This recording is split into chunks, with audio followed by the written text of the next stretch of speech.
and see if the magic would happen again. And actually it happened, and he looked at this picture, and then he felt that I could play an older woman in a way. And so it started like that. You want to translate?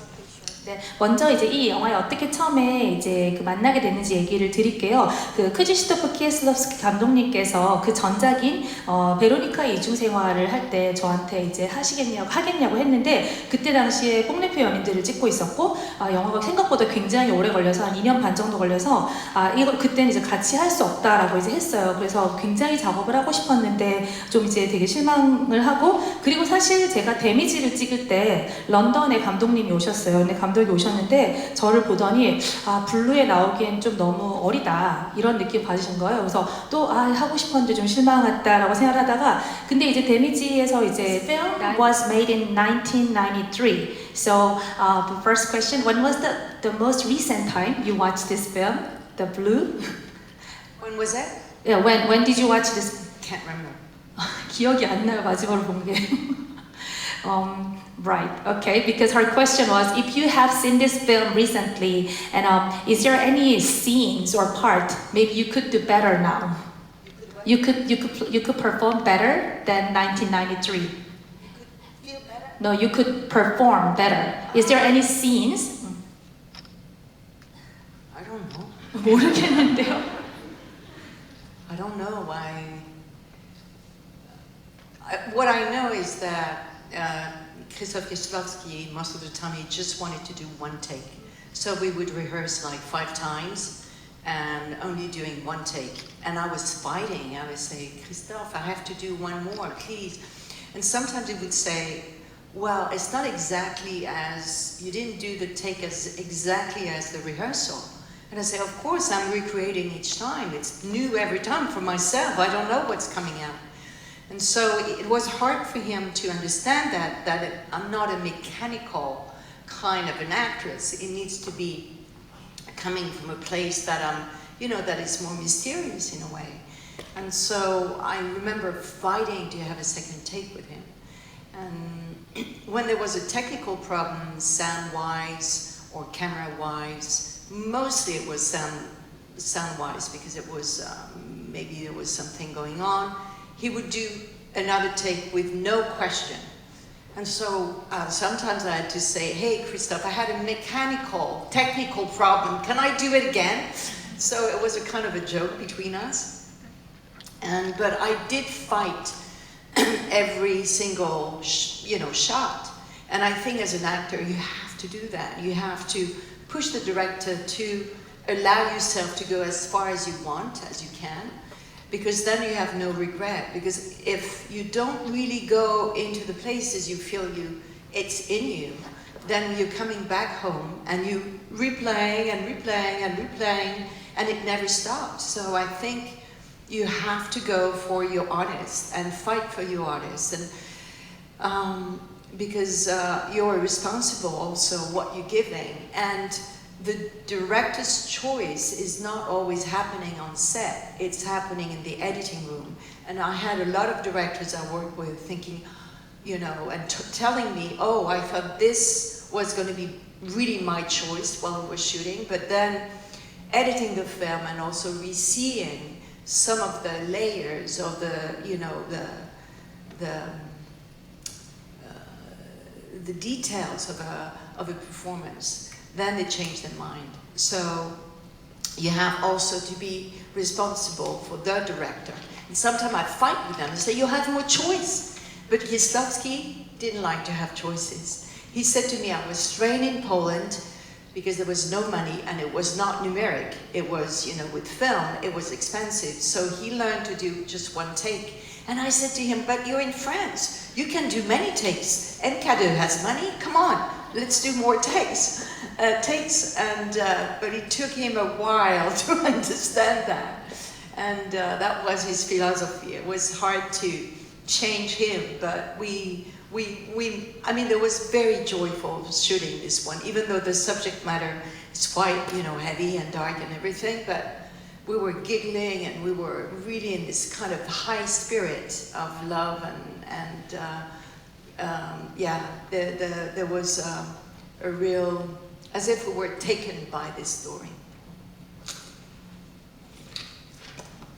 네, 그 사실 저는 진짜 언제 봤는지 사실 기억도 안 나고 이게 이제 장면에 대해서 말을 하면은 저희가 감독님 크리스토프 키슬로스 감독님께서 정말 무조건 원테이크로 가는 스타일이에요. 그래가지고 근데 원테이크를 하는데 리허설은 많이 해요. 리허설은 굉장히 많이 하는데 그 제가 이제 찍으면서 내내 싸웠어요. 그러니까 그래서 내가 싸우면서 난 한 번만 더 가자, 한 번만 더 가자 이제 얘기를 하는데 아니 리허설 때랑 왜 똑같이 안 하냐 이렇게 얘기를 하는 거예요. 근데 이게 저는 메커닉하게 이렇게 움직이는 그런 배우가 아니고 저는 리허설을 할 때도 그렇고 계속 바뀐단 말이죠. 그러니까 제가 이렇게 그 다른 어떤 레이어를 보여주는 그런 연기들을 계속 하는 배우지 메커닉한 배우가 아니다라고 이제 얘기를 하는데 근데 감독님이 정말 그러신 게 제가 더 하겠다 그러면은 그렇게 이해를 못 하시면서 사운드에 문제가 있어요? 뭐 아니면은 카메라가 문제가 기술적인 문제가 있으면 그냥 다시 가자 이렇게 되는 거예요. 그러니까 저도 제가 더 하고 싶으면 사운드가 이상해요. 뭐 이렇게 카메라가 이상한 것 같아요. 이러면서 이제 하면은 그때 이제 허락을 해주셨던 이제 그런 거였는데 폴란드에서 오셨단 말이죠. 그래서 굉장히 저예산에 이제 익숙하시고 그 리허설을 굉장히 많이 해서 딱 원테이크를 가시는 분이신데 근데 저희 같은 경우는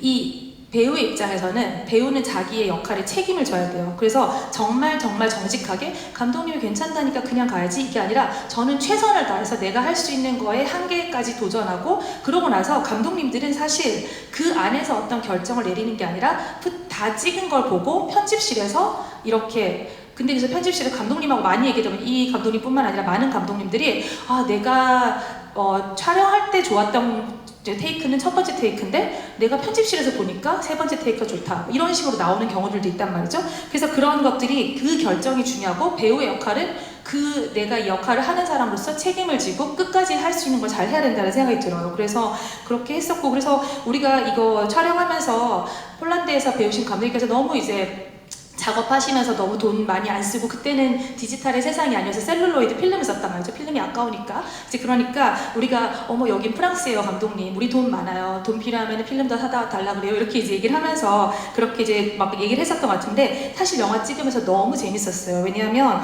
굉장히 무거운 주제처럼 보이지만 우리는 되게 많이 키득거리고 정말 이야기 마치 정말 사랑과 이런 모든 이 이야기가 우리를 데리고 이렇게 가는 것 같은 느낌으로 굉장히 즐겁게 촬영했습니다. 감사합니다. 다음 질문 받아보도록 하겠습니다. 이쪽에 한 6번째 줄에 계신 분, 하얀 옷 입으신 분께.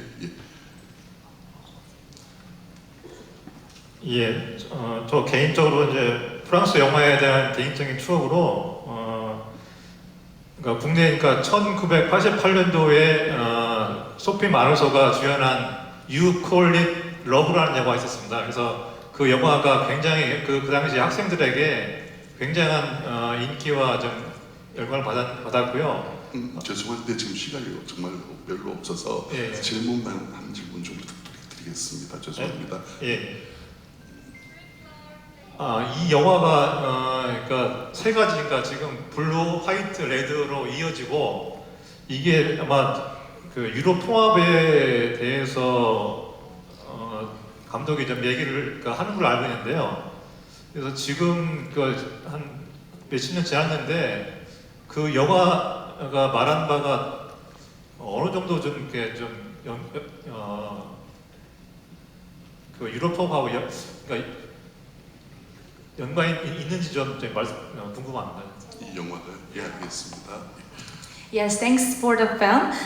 This film was made in 1993, and as far as he knows, this the trilogy of these three colors stands for the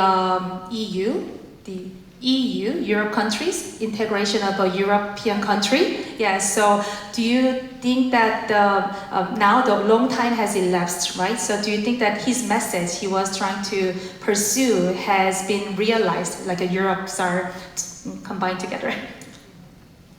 That's a good question. We're trying. At least we're trying. It's interesting because Brezhnev, the composer, wrote me an email like 2 or 3 months ago. in saying, I'm writing the music of the European, encounter that he wants to do in Greece. And that's really the theme in the film, is that, we're working in this composition. So he is working on it, and hopefully he will finish the writing of this music, concert that he wants to do, and probably we'll gather the leftover of this journey as actors and producer and all will gather for that event. As a political side, it's too complex, and I don't know enough politics, and I want to talk about arts more than politics at the moment. 네, 사실 저희가 그래도 지난 세월 동안 통합에 대해서 우리가 시도는 한 것 같아요. 열심히 노력을 했는데 그게 됐는지는 저도 모르겠습니다. 굉장히 좋은 질문이라고 생각을 하고, 사실은 지비근육 저희 작곡가, 이 음악의 작곡가가 약 2-3개월 전에 전화를 했어요. 저한테 전화해서 안 그래도 이 똑같은 주제를 가지고 음악을 지금 만들려고 하고 콘서트를 생각하고 있는데 어떻게 생각하냐 이렇게 얘기를 해서, 아마도 이제 그때 뭐 프로듀서나 다들 또 모일 수 있는 그런 기회가 있을 것 같은데, 이제 영화에 대해서는 이제 그렇게 말씀을 드리고, 저는 제가 뭐 정치적인 그런 것들이나 이런 내용들을 다 아는 건 아니어서, 뭐 그것에 대해서는 이제 제가 뭐 딱히 답을 드릴 수 있을 것 같지 않습니다. 네, 감사합니다. 시간이 이제 거의 종료가 돼서요. 죄송하지만 간단한 질문 한 개만 할 텐데요. 요 네 번째 줄 가운데 계신 분께 마이크 전달해드리고.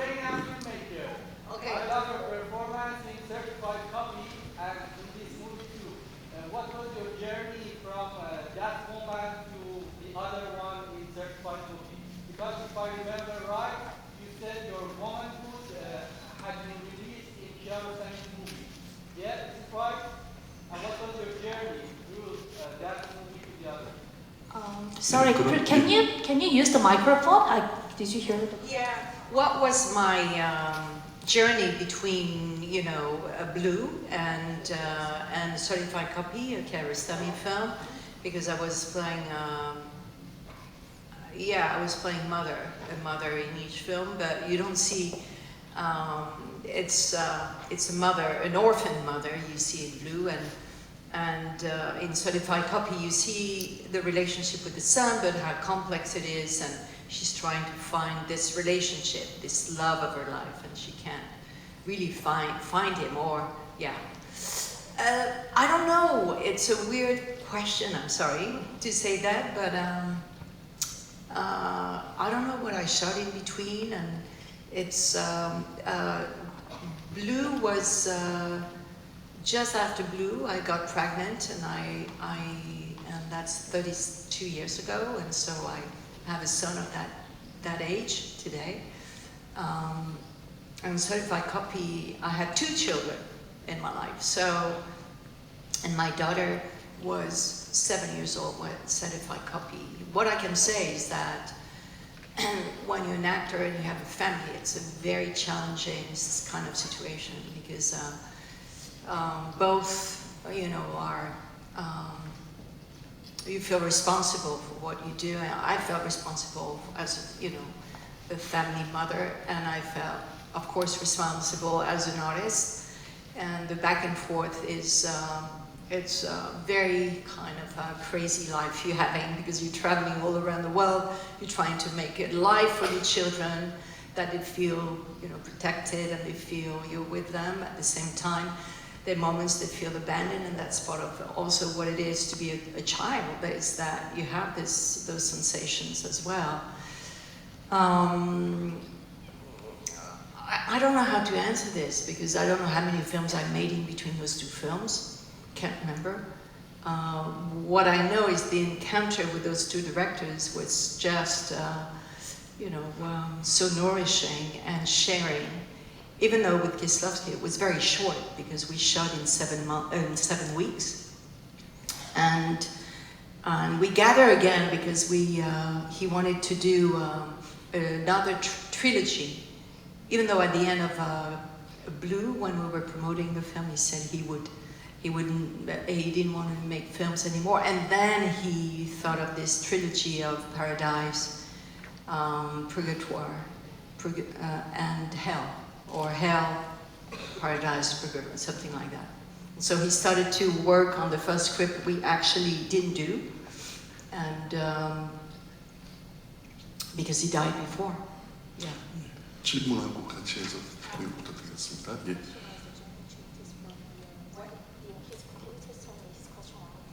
Well, his question was about, how, as a mother, how did you change or something between the two films? 네, 질문 감사합니다. 저분께서 굉장한 이제 줄리엣 비노시의 팬이어가지고 뭐 이제 DVD랑 뭐 75개 다 갖고 있고 뭐 이런 얘기 아까 하셨는데, 그래서 이제 엄마잖아요. 아이를 가진 엄마로서 크지스토프 키에슬롭스키의 블루 시리즈에서부터 아빠스 키아로스타미 감독의 영화에 이제 그 사랑을 카피하다에 출연하실 때까지 엄마로서의 내 생각이나 그런 것들이 얼마나 바뀌었냐라는 그런 질문을 하셨는데, 일단은 좀 굉장히 이상한 질문이다. 사실 어떻게 답을 드릴지 모르겠다라고 이제 말씀하시면서 이야기를 한번 드리면은, 사실 블루를 찍었을 때는 아이가 없었는데 블루가 끝나고 나서 제가 임신을 하고 그때 아들을 낳았어요. 그 아들이 지금 32살이 됐어요. 그리고 이제 그 사랑을 카피하다 그 아빠스 키아로스타미 감독 영화 했을 때, 그때는 제가 딸이 7살인가 있었었고 아이가 둘 있잖아요. 근데 배우로서 가족이 있다는 것은 굉장히 힘듭니다. 그러니까 아티스트로서 뭔가 하면서도 가족에 대한 책임도 져야 되고, 근데 우리는 막 전 세계를 돌아다니는데 돌아오면 아이들은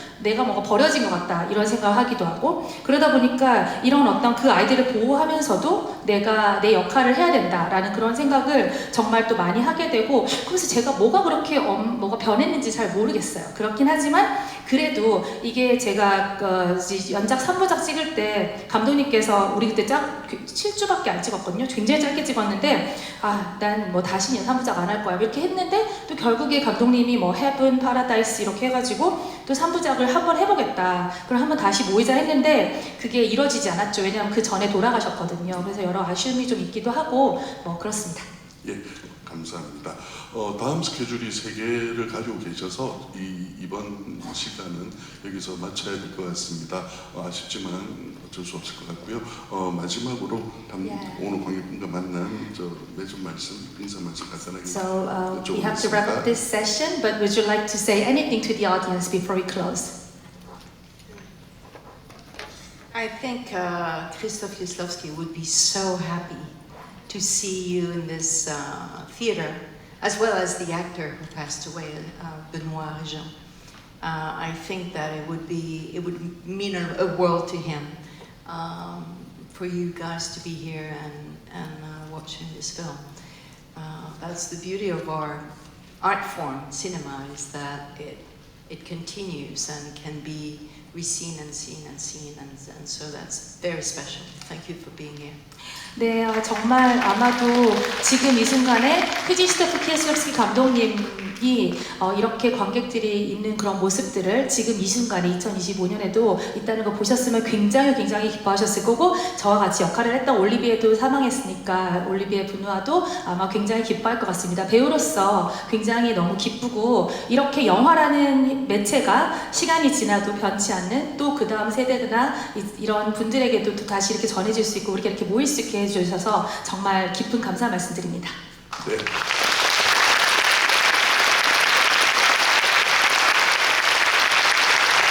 오늘 함께 해주신 배우님 그리고 수고하신 통역사님께 박수 드리면서 마치도록 하겠습니다. Thank you.